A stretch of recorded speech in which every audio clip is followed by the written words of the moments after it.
Yes. Hey, welcome in, everybody. Tone is back hanging with us. Hope you guys are doing great. I'm Rob Ellis. We are Sports Take, JAKIB Sports YouTube Network. What's up, Tone? Welcome back, bud. Oh man, I'm doing well, man. I appreciate you for asking. Glad to be back. Glad to be back here with the beautiful people, man. We're gonna have a fun show today, man. A lot to talk about. Your Philadelphia Eagles are 10-1, man. What a beautiful place to be at this point in the season. They were 10-1 last year, so it's almost kind of like deja vu, but there's still some minor differences in the way things have been going for the Philadelphia Eagles. But still, 10-1 is 10-1. And they're on the fast track to the #1 seed, man. So we got a lot to talk about. Yeah, we do. What's up, Dawood? I think Daywood, Bry Guy, Tina, William, the Fandalorian, Philly 07, Carlos, Eric, M. Reyes, Tampa Eagle, Jim G. If I'm missing anybody, sorry. Good to see all you guys. Appreciate you hanging with us on this Wednesday. I forgot to give you the countdown. 101 hours and 21 minutes until 49ers Eagles. I want to start there, Tone, because, and I was talking about this yesterday with Bill. Usually Wednesday is the turn day. You know, it's the day where you about halfway home, and then, all right, I'm coming around the bend, and I'm going to start looking at what's in front of me as opposed to what was behind me. Right. We literally gave that game, that Bills game that was absolutely incredible, that ends with a walk-off in OT, essentially, by Jalen, virtually no time. And we've been on the Niners almost since that game ended. Yeah, that's just kind of where we are at this point. This week already is at a fever pitch for this game. Like, I don't know what it's going to look like by the time we get to Saturday and then Sunday before kickoff, because it's already nuts. Like, this is playoff stuff already. Look, man, I have no qualms with the 49ers confidence. I have no problem with, wanting to play your best against the best. I have no problem with guys, just even with the casual trash talk. Where my problem comes in is where you believe you deserve something that you don't. I think that's where my real issue comes in with the 49ers. You see the language they speak with. Brandon Ayuk, for example, last year, Eagles got extremely lucky, right? Christian McCaffrey, it feels like something was stolen. Yep. Deebo Samuel, James Bradbury is trash, and I stand by that. I have no regrets about what I said. You know what I mean? There's a certain, there's a certain language, a certain mentality that they've been approaching this upcoming matchup with that I'm not really a fan of. Again, I'm all for the competitive juices flowing. I'm all about you wanting to prove that you're the best and living in the moment, right? But when you start talking as if you've already won or someone stole something from you, yeah, we did steal something from you. We stole your dignity. We stole your pride. Because think about how you're talking now, right? You're so caught up on yesteryear, you're not even focused on what's in front of you. And that kind of mentality is why guys lose in the end. The 49ers are a talented team, top to bottom. No one will ever question their pedigree. But I question their mindset. I question their dogma. I question the things they believe in. And when you operate on that frequency the way they do, you'll never win a Super Bowl. The frequency that the Eagles operate under, keeping the main thing, always playing to the standard, always focusing on being 1-0. Every opponent is just a stepping stone to the ultimate goal. That's how you win championships. So I want the 49ers to keep this up because we already know how it's going to go down on Sunday. Yeah, I feel like the Eagles really almost from Jump Street when this thing ended, when all the shots are being fired from the other side, have taken the high road. And the smartest thing they can do, Tone, is continue that this week. Just stay about the game, stay about your business and the task at hand. Instead of all they got lucky nonsense, all the other stuff that they keep throwing out there. I think the Eagles thus far have played this thing perfectly, and I have no doubt they'll continue to do so, but just don't take the bait and get involved. I don't think they will. The leadership is too good here from the coaches and the players and everybody else involved in the organization. But the 49ers at every turn, now they're a hell of a team, by the way, but the 49ers at every turn have embarrassed themselves since that game ended and done the what if game. And if our quarterback hadn't got hurt, this and that, I mean, and we're going to go back and look at the NFC Championship game in a little bit in the show. But to me, like the way that they've handled it is loser vibes. It just is. Great team, but loser vibe mentality as far as I'm concerned. Yeah, Hassan Reddick said something pretty key. Talk is cheap. Yep. It was a lot of boo-hoos last year, a lot of crying, a lot of what ifs, a lot of this, a lot of that. They get a chance to come back in here, line that shit up and prove it again. That's the mentality I want to hear my guys say, because, the Eagles have been pretty passive about, what the 49ers have been saying. They haven't really responded, right? They've been those guys kind of talk, right? But like Hassan Reddick said, all that talking that you're spewing, all that vitriol, all that animus that you have, okay, save that for Sunday, because you're not going to win it throughout the week. Save it for Sunday. All that energy that you have, save it for Sunday, because best believe we coming in hot. You see, a lot of people right now, the Eagles are 10-1, but there's something about the Philadelphia Eagles that a lot of other teams or a lot of people in media, they're still trying to figure it out, right? This team 10-1, but they still look how they look. What is that, right? To me, that's a sleeping dog. And last time I checked, sleeping dogs still bite. So the 49ers, they better be careful. Remember, they're coming into Lincoln Financial Field. We're not going to Candlestick. You know what I mean? Yeah. Or however you want to put it. We're not going. You're coming here. You went old school Candlestick. I like it. You know what I mean? So I know what you mean. Yeah. Just make sure, you tread lightly and you walk soft. Yeah. Yep. And there's a lot we're going to dive into with this thing, and I'll tell you what concerns me a little bit more than even all the nonsense from the Niners side. Eagles injuries are pretty real. Jeff McClain's reporting that Zach Cunningham won't play this week. They lost him in the game to the Bills. Now, Shaq Leonard is in town. He landed at the airport, Johnny Airport. John Clark caught the picture of him. Props to John. He owns the airport like no one.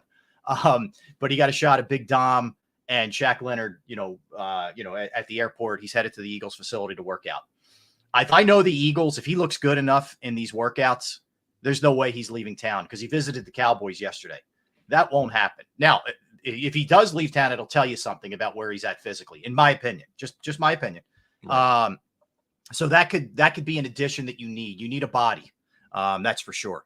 That worries me a little bit. It worries me a lot more. Like, people are really concerned about the Niners being the favorite in Vegas, depending on where you look, 2.5, 3 points, whatever the case may be. I don't worry about that as much. I think it's good, actually, from an Eagles standpoint. What other way can you continue to fuel a fire for a 10-1 team? They don't get it. Team, let them yap, and let the people in the desert say that they're 3-point favorites. Great, or underdogs. Excuse me. Great, good. As if they needed anything, they didn't. As Kelsey said last week, I don't need anything to motivate me. But you know what? Okay, sprinkle a little bit of that in there. I'm telling you, Tone, the early portion of this stuff is setting up well for the Eagles. It just is, with all the extraneous crap. I don't think people still haven't learned. And this is what I mean by this. The Philadelphia Eagles live in the mud. Yeah. They operate so well in this environment, in this ecosystem that sports media, that sports betting markets are cultivating. But they're used to being the underdog. They're used to being the team that's overlooked, the team that's not talked about enough, the team that's not respected. They operate so well in this environment that they don't realize that they're putting kerosene on a ticking time bomb. They don't get it. Yep. But it's okay, though, because we operate well into this. We know you and I have covered this game, and we operate well into this. I operate well from being doubted and being disrespected and all that kind of stuff. I'm real big on wanting to prove somebody wrong. I'm real big on that. So it's okay. This is the culture of the city, the culture of the organization, the culture of the team, the players, however you want to slice it. It's even the Eagles colors. If you just look at it, it just looks militant. Just looks like a team that's ready to go to war. It's not you're not some fancy bright, camouflage. Not some fancy yellow gold and some red or whatever the 49ers colors are. You know what I mean? Whatever that tall paper looks red. like. Yeah, no, I got you know what I mean? It's the fact of the matter is, when you look at the Philadelphia Eagles, you see war, you see battle. You see guys that are hardened. I look at the 49ers and I see guys that drink wine spritzers. So it is what it is, man. They know what's coming, and that's why they're trying to hedge their bet. They're doing everything to psych us out, but they don't realize this is our playpen. Yeah. Okay? Make sure you bring your own toys, because we ain't sharing. Yeah, I'm with you, man. So a couple other things. I like this. This is cool. This will add to the fun on Sunday. So Deshaun Jackson is going to retire as an Eagle, and he's the honorary captain on Sunday. Wait, hold on, Rob. I'm sorry, Rob. I'm sorry. Look at this. Look at this guy. I would love some rain for Purdy and some short dump off CMC. Look at this. Look at this guy. You sound nervous as hell. Wow, you want some rain? We're already going weather conditions. You want some rain and some short dump offs? Look at him. Now all day normally talk trash. Look at him. He's all trying to game plan now. You know what I mean? I smell. Y'all know how it goes. Yes. I smell fear. Yep. No, I got you. But let's add some fun to this thing with Djax, because he's going to get the place going insane when he walks out to the field. So he's going to retire as an Eagle. They're going to make him the honorary captain, which is cool. Nice move by the Birds. He's definitely an Eagle. I mean, yes, he spent time other places, but we know what he is. He's an Eagle. So that's cool. I like that. They're subtle moves here from the Eagles, just to continue the hype train of what Sunday's going to look like, man. It's going to be awesome. It's going to be exciting. You know what's so funny, man? Each week the Eagles seem to trump the previous week in terms of like which game was the biggest or the most exciting, or in my humble opinion, the Bills game qualifies as an instant classic. We're going to remember that game for a long time. That's the kind of game that goes on the guy's resume. Michael Vick has the infamous Miracle in Meadowlands Part 2. And so does Deshaun. Yeah. Deshaun has that on the resume. Jalen and those boys have the Bills game on their resume. They also got the Chiefs one, if you want to add that in too. It's just, man, there's certain never fight against destiny, man. Yeah. No, you'll never win. I'm with you. So like, think about let me back up your point here. The way that, and we all knew before the season started, the schedule was going to be a challenge and all that. And the gauntlet word has been thrown around for these games, but think about how big that Miami game was week 7. Miami came in, pretty much rolling and just destroying teams from an offensive perspective. That was a massive, massive game. Eagles beat them 31-17. 2 weeks later, it's Dallas. Eagles never beat Dak Prescott. It's all kinds of hype leading up to that game. Boom, they win that game. So you talk about starting week 7, 2 out of the 3 weeks, they were the most hyped game in the NFL. Bye week. You're coming back against Kansas City at their place, Super Bowl rematch against Andy Reid off of a bye. The Eagles going in there to that place and start the game off getting smoked, down 17-7, come back and win 21-17. Biggest game of the week. The next week, Buffalo. Maybe they found their footing because they won the week before, and they can't lose a game. And they're coming in here, and Josh Allen looks like he's got this thing figured out. They get down 17-7 again. They come back and they win 37-34 in overtime. Also, the best game of the previous week by far, instant classic, as you said, dead on. Game where you look back, especially if they win a Super Bowl, and you say, "Remember that game? Remember that Sunday game against Buffalo? It was crazy." Now, the biggest game, and it's not even debatable, is the Eagles and the 49ers. Even if they didn't talk smack, it's a rematch of the NFC Championship game. But San Fran comes in here after the bye rolling. Eagles 5 in a row. Eagles are 10-1. They're 8-3. Everything's on the line in terms of seeding and that 1 seed and how critical that is. But you add in all the extraneous stuff, all the talking that San Francisco's done. By far, this game will destroy every other team, every other game ratings-wise. Then the next week, you're at Dallas again. Dallas wants revenge. Dallas is right there nipping at the Eagles' heels. Dallas coming off 10 days rest, like they always seem to be when they play the Eagles in this situation. Like every week, Tone. And my point is, A, the Eagles are the draw in the NFL. B, if you're not playoff tested after this, and then you go to Seattle the following week, if you're not playoff tested after this, I don't know what it is. So, like, whatever happens here on out, they're going to be so ready come January when this thing gets real. There's going to be none of the BS from last year. They haven't played anybody and all that crap. That's all out the window, man. I couldn't agree with you more. You know what's so funny, right? All those teams you mentioned, there was always a narrative going into the game, and then all of a sudden the narrative shifts coming out of it, right? The Miami game. Oh, this team dropped 70 on the Broncos. This team is high-powered. This is the greatest show on surf, right? You know what I mean? Like this Miami Dolphins team, they can't be stopped. Who's going to guard Tyreek Hill, Jalen Waddle? Tua's an MVP candidate. They're crushing all offensive numbers in every category. They get to Philly. All of a sudden, those Dolphins turn into bait. You feel what I'm saying? They turn into little guppies. But then all of a sudden, is Miami for real? Or is Miami true contenders? Are they pretenders? Oh, they're pretenders now because they played us. Yep. Okay, you can have that. And then you follow it up with the Cowboys game, right? The Cowboys game. These guys are on fire. I don't know. I don't know if the Eagles have an answer for Dak Prescott and CeeDee Lamb, all those guys. Mm-hmm. I don't think the Eagles are going to be able to win this game. And it goes down to the wire, but ultimately Philadelphia Eagles win. And lo and behold, the Cowboys, they do what Cowboys do, all that kind of, hold on, wait. Y'all was just saying the Cowboys, this could be their year, even though y'all say that every year. But y'all was just saying this could be their year. Mm-hmm. Oh, we played them now. Now they're pretenders as well. Okay. All right. The Chiefs, we play on their home field in Arrowhead, right? Things didn't go our way at first, but all of a sudden we come alive in the second half, shut them out in the second half. Patrick Mahomes can't do anything.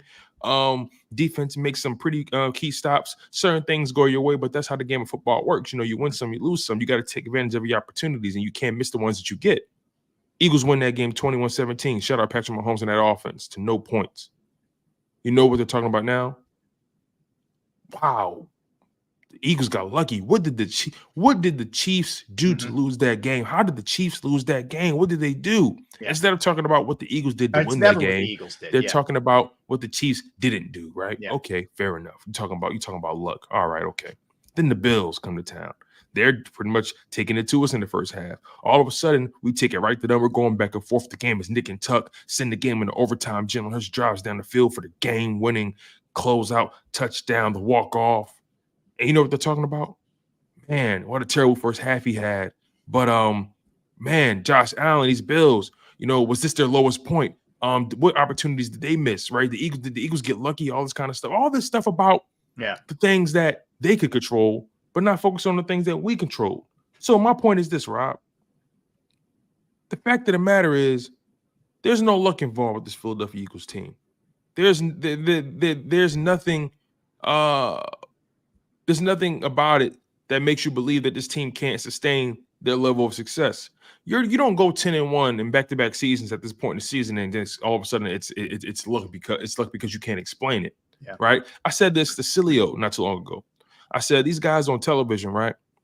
They're analytics guys, right? They're all about the numbers. They're all about the stats and the things that you can quantify, measure, all the things that you can put a number on, right? And if they can't put a number on it, if they can't quantify it, then all of a sudden it doesn't make sense to them. They can't, it's not real to them, it's luck. So, all right, keep that same energy. Okay, we're gonna luck our ways into the Super Bowl. Just keep on saying Lady Luck is on our side. I'll take it. We'll take it. The other thing is, and this isn't even an analytics guy, which makes it even worse. And believe me, I'm not looking for every analyst to sit there and say everything the Eagles do is great, blah blah blah. No, I'm not none of that. But I'm watching Emmanuel Acho yesterday, and I never watched these shows. I saw the clip on social media. But he's talking about the game, and he's saying Jalen Hurts still doesn't look right to me, and Josh Allen looked great. Now, let me start with Josh Allen did look great. I thought Josh Allen played awesome. He had an interception, but I thought he played awesome. Props to him. But are you watching the entire game? Or are you just watching the first half? And by the way, what's more meaningful? Delivering in the third and fourth quarter in overtime or delivering in the first two quarters? I'm amazed at a guy who played the game, and I get part of what he's doing is he wants to get clicks, he wants to get eyeballs, he wants to get reaction, and I'm reacting. But I hear him say something like that. I'm saying to myself, dude, really? You played the game, and that's your takeaway from it? He was brilliant in the second half. He was absolutely a maestro. I mean, he's rolling to his left, drops one in the bucket. He's hurting them with his legs. He's making every throw. A.J. Brown, Devontae. And that's your takeaway. It's wild to me, this stuff. It really is. Yeah, that's actually my favorite show on Fox Sports, FS1. Speak, Shaden McCoy, James Jones, Joy Taylor, Emmanuel Acho. That's actually my favorite show on there. Joy Taylor and LaShawn McCoy hold it down for the Philadelphia Eagles. That's one thing I will say. James Jones, he does great work as well. It's a very entertaining show, and I really enjoy their takes. Emmanuel Acho, I've come to realize that what he's doing is not only trying to generate clicks. I think trying to generate clicks. I think also what he's trying to do he's trying to stimulate a conversation between his colleagues. Most of the time they're all on the same page, and he's being the contrarian to try to pull more out of what they're saying. Even though I disagree with the narrative he's pushing, because at the end of the day, you can still get things out of your compadres in a much more respectful fashion. I just think that there's a narrative surrounding Jalen Hurts. It's a narrative about it, and I'm okay with that, because at the end of the day, it's not real life. It's not going to make or break what the Philadelphia Eagles do every Sunday. That's just where I'm at with it. Yeah, I guess. I mean, to me, it's disingenuous, but I got you. No, it is. No, I agree with you. It is disingenuous. But anyway, it's that kind of stuff that you hear it and you're like, whoa, okay. Well, I guess we'll see. And the beauty is this is going to come down to Sunday, and all the talking they've done, if we had our quarterback nonsense, this and that, they got all that. By the way, they were blaming penalties too. As I'm reading, I went through and read a lot of the old game stories. Not only did they blame, hey, if we had our quarterback, we would have won. The game was, in the Eagles' favor in terms of penalties, like just utter crybaby nonsense, like 4-year-old stuff. It's what kids do in T-ball. The umpire wanted them to win. Like, that's the stuff that they're doing, right? That's what they've been doing. Anyway, let me ask you this, Tone. Eagles question of the day. Would you rather win this game or the Cowboys game? You're going to lose one, you're going to win one. You had your druthers. Is it shut up the Cowboys fans, beat them, or beat the Cowboys next week? Now, a couple things. If you beat the Niners, they essentially are not going to catch you. I mean, that'll get them to 8-4. You'll have a massive lead. You won't play them again. Cowboys, you lose, it's a split, and there is still a chance that they get you. I'm not saying it's impossible for the Niners, but it's harder for the Niners. But there's the emotional tie of the 49ers and all the trash talk. There's the emotional tie that it's the Cowboys. You could sweep them out and beat them at their place. Which one, if you had your druthers? When you asked me this earlier in our meeting, I was kind of pissed off at you when you asked me that. I was thinking to myself, Rob, great question, but terrible, terrible, terrible place to put me in. I honestly think we're going to win both of the games, but to your point, I want this 49ers game. I want this 49ers game because they talk so much trash, and they really think they're the class of the NFC. Yep. And sure, they're one of the better teams. If they're top 2 and they're not 1. You know what I mean? So I think I want this 49ers game. We already beat Dallas, so I don't really think there's nothing to prove there. My ego says I'll put it to you this way. My ego says crush San Fran, but my logic says crush the Cowboys. Does that make sense? Yeah. Here's where I'm in a similar place. I think if you're looking at this in terms of a 1 seed, the more practical win is the 49ers.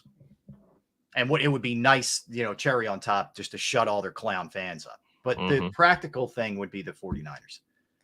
I can't look at anything rationally when it comes to the Cowboys. I'm completely irrational, and I'll admit it. It's the Cowboys for me still. I'd still rather sweep them out just because it's the Cowboys. And I know most people go the other way on this, and I think most people are right, but I can't even help myself. It's always going to be the Cowboys. I'm irrational, illogical. Yeah, no, I hear you on that. I can't even. Man, that's a tough question. I know. That's a tough question. Sweeping the Cowboys is like everything. I know. It's like it's like no matter what happens in the end, you can say, "Well, we swept y'all, so it don't matter." Hey, let me give you real quick these numbers too. So I mentioned some of the ratings. The Eagles-Bills game averaged 15.2, a 15.2 rating, and a 30.9 million viewers on CBS. That topped the Eagles-Chiefs Monday night game 6 days before.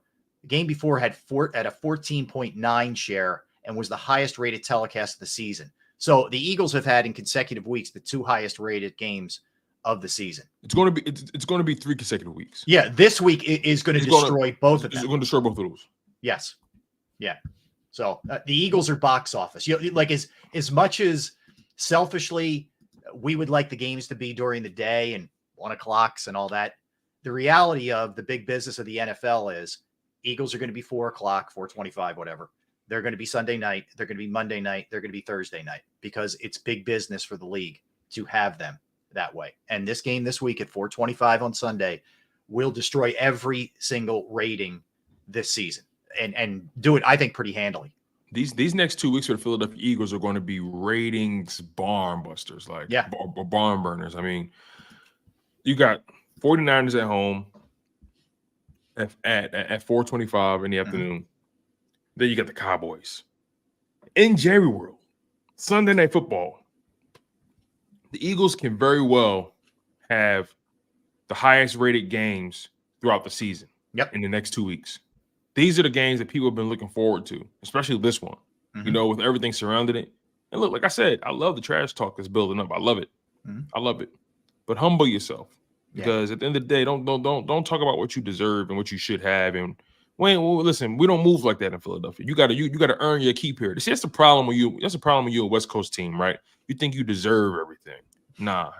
On the East Coast, we earn ours. You know what I mean? It's the reason why Philly and New York and just the cultures of those two cities. You see how people are, you know, when they're going about their day-to-day on their way to work. They ain't got time to chat. They ain't got time to buddy and sing kumbaya. Hey, listen, people bumping into each other, still making it to their destinations. This is a blue collar vibe on this side. You keep what you kill.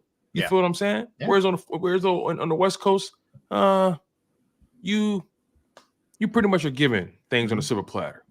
So look, man, we have so much show left to go, man. I don't want to throw out all my metaphors too early. So, you know, man, let's have some fun, Rob. Today's gonna be great. All right. It's gonna be great. So let's do this. Let's come back and we're gonna pose the question: is this sustainable? What they're doing? I'm gonna throw some numbers at you, and you tell me if they continue to live dangerously, which they have been doing, my friend. So we'll do that. We're gonna dip into the NFC Championship game. 12:30. Mike Sealski's gonna join us. Mike's got a great piece out today if you want to check it out about the strength and conditioning coach at Lycoming College. You want to check that out, but we're also going to talk Eagles with him. We're going to talk Sixers with him. We're going to jump around with Mike. So that'll be 12:30. We got our NFL segment at 1. We got a ton in store for you, man. We got a ton in store for you, and we will hit it all when we get back. Don't go anywhere. That's Tone. I'm Rob. We are Sports Take, JAKIB Sports YouTube Network. All right, I want to tell you about Bravo Pizza of Havertown. Bravo Pizza of Havertown. Family owned since 1985. I've been going there since I was a little kid.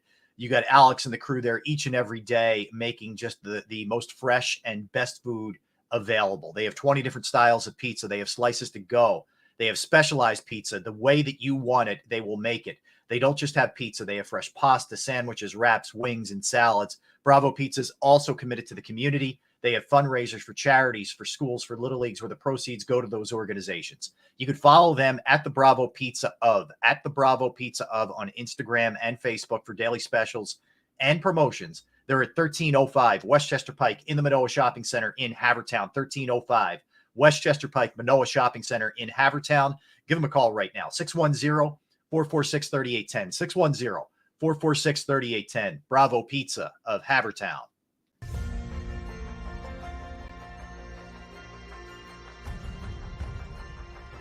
I remember getting my heart broken when they lost the Super Bowl in 2004.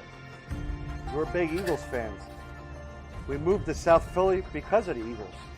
When they won, we went straight to Broad Street, and everybody was going nuts over there, and it was just a memory that you'll never forget.